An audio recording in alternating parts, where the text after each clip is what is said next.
Сәлем достар, бүгін сіздермен бірге алманың пайдасын білетін боламыз. Күніне бір алма жесеңіз, бактерия мен әртүрлі вирустардан қорғану үшін күніне бір алма жеу қажет. Алма құрамында су, қант, қышқыл, А, В1, В2, В6, С дәрумендері, көптеген минералды заттар бар.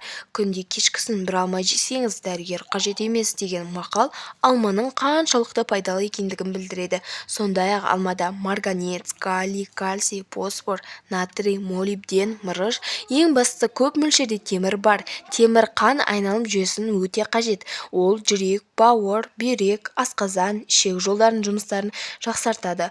Бұл адам ағзасынан жеткілікті мөлшерде қабылданып тұрса, ауырмайтын болады. Балалардың ойлау қабілеті де жақсы дамиды. Және де алма өмірді ұзартады. 2011 жылы Америкадағы химиялық қоғамның өткізген зерттеу нәтижесі бойынша алманың көмегімен өмірді 10%-ға ұзартуға болатыны анықталады.